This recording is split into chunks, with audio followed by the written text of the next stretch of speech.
Hindi raw po standard na coaching style ang itinuturong dahilan sa pagkalunod po ng dalawang Ateneo athletes sa kanila pong training camp sa Aurora.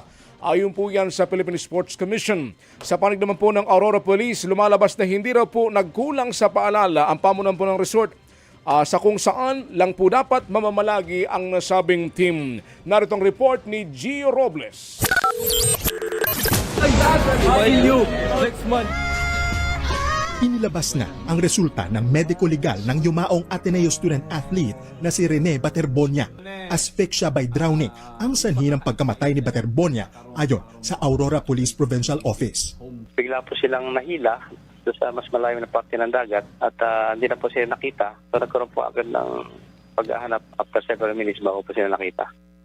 Nauna nang kinumpirma ng Aurora Police na 4 ang napaulat na tinangay ng alon sa nasabing team building activity. Nasawi sina Baterbonia at ang Nigerian na kapwa niya student-athlete na si Divine Adili.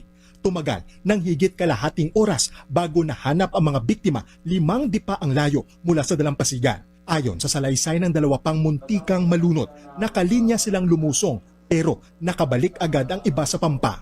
Nilinaw din ng Aurora Police na walang nakitang pasa sa katawan ni Baterbonia at Adili.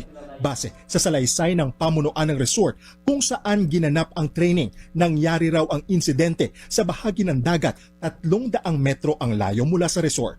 Hindi raw nagkulang sa paalala ang resort. Kasi po ng resort owner na safe po sa harap nila at doon po yung lifeguard nila.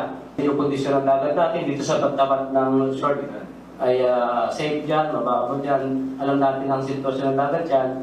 Pero po, gaya nga po na sinabi ko kanina, yung pong team ay gusto ng bagay po silang humingi po sila na huwag silang pakialam sa gawin nilang activity.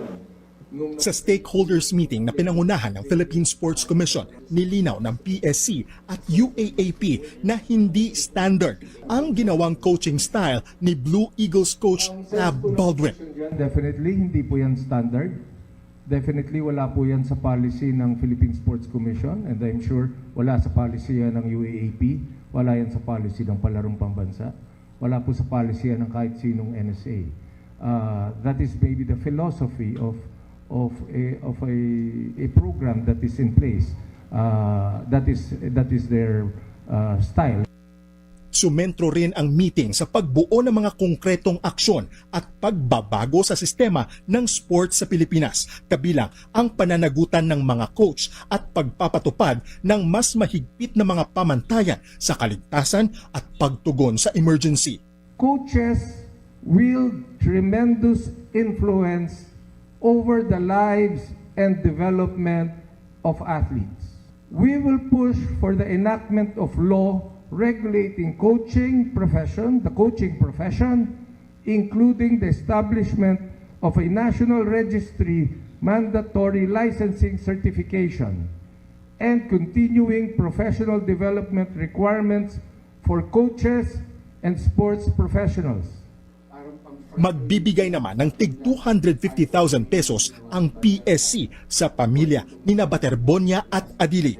Hindi pa malinaw kung sasali sa upcoming season 89 ng UAAP ang Ateneo Blue Eagles matapos ang insidente.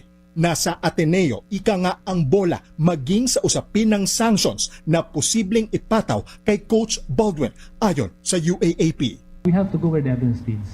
So wala pa. Kasi pati yung preventive suspension, may mga purpose. It's not actually a penalty. It's not a sanction. It is a preventive measure, no, to destroy administratively. It's to, para wag maapektuhan yung witnesses or to destroy evidence.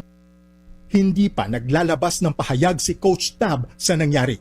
Ayon sa Aurora Police, wala pang sinumpaang salaysay ang teammates ni Baterbonia at Adili. Tanging coaching staff pa lang daw ng koponan ang nakapagbigay ng joint sworn statement. Inatasan naman ng DOJ ang NBI na bumuo ng task force para magsagawa ng investigasyon sa insidente. Nagbabalita mula sa Frontline, Gio Robles, News 5. Mga kapatid, patuloy po kayong tumutok sa 105.9 at True FM para sa totoong balita, impormasyon, music and entertainment. Mag-subscribe po sa aming YouTube channel at podcast at sundan niyo po kami sa Facebook, Instagram, X at TikTok sa True Network PH. Bisitahin po ang aming website sa truefm.ph at panoorin din po kami sa True TV Channel 19. Kami ang 105.9 at True FM, laging true sa'yo, kapatid!